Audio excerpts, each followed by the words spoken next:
What's shakin' bacon? I'm Joni Simon, food photographer. Welcome to my studio. This is the final lesson in our series here, all about pricing for food photography, also applies to product photography. Now that you've got a sense of what goes into an estimate, and you can see it's not as simple as having a standard rates sheet. So then how do you answer the question when it comes up? Because it will come up. What's your rate? Or can you send me your rates? Or what would you charge for this project? What do you say when someone reaches out? Obviously, you're welcome to do whatever you'd like, but for me personally, I never share any specific numbers before I have a scope for the project. Because most importantly, it can put you in a bad situation if you share a number early on in the process and then later on, when you do have a scope, if you create a revised estimate that's gonna be higher than what you've already shared, you're gonna be fighting an uphill battle with the client the rest of the way. And chances are you're gonna lose that opportunity. Because for example, let's say an agency asked for my rate and I told them that my day rate is $2,000 a day. But maybe that's just for my time to shoot for a day, for 10 hours of my time. But what happens if later they come back with a project that takes 2 days and requires a stylist and rental equipment? Plus it's a larger national brand and the way they want to use the assets includes paid advertising. Well, then we're looking at a project that could be $8,000 or more. And so to go from initially saying $2,000 to now $8,000, that's not cute. That's once again gonna result in an uphill battle and one that I'm probably not gonna win. And so what is my response when I get that email in my inbox that says, what's your rate? I respond very nicely with, thank you so much for reaching out. I'd love to set up a 30-minute call to better understand your project and how I might be able to help. I'm available this time and this time. Let me know if there's a time in there that works for you and I can send an invitation. If you need additional availability, let me know. I can send additional times. I look forward to connecting. Now, you might be thinking, whoa, hold on, Joni, that's scary. A call?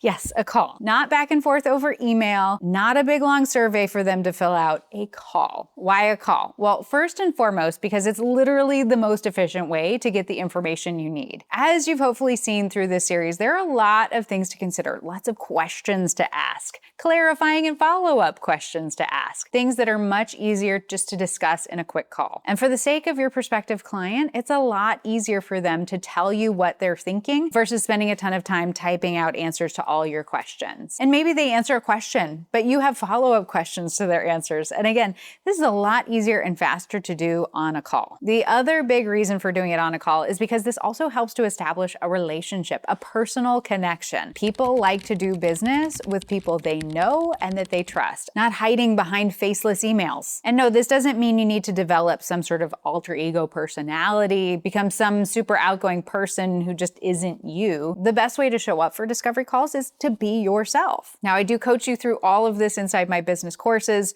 So if you're looking for ways to navigate these calls and to make the most of them and to set up your estimates for success, check the link below. I'd love to help you out. But I also promise the idea of these calls is a lot scarier than actually doing these calls, especially if you're more of a shy or reserved person, which a lot of the folks in our community are. I can't tell you how many people I've coached through this process who were literally petrified to get on a call. They were like, Joni, I cannot do this. I was like, yes, you can. I promise you can. Because once they did it, and especially after doing it a handful of times, they found out it was actually a lot easier than they thought and actually kind of fun. Because here's the big secret. Clients are people too. They're not some big scary monsters out there to get us. Some of my favorite humans on planet Earth are clients. People I've been privileged to have the opportunity to create with. From cookbooks to video campaigns, you're gonna find clients are people just like you. But they're not gonna get the opportunity to work with you if you can't stay in business long term because you're not charging enough for your work. The most generous thing that you can do in the interest of better serving your clients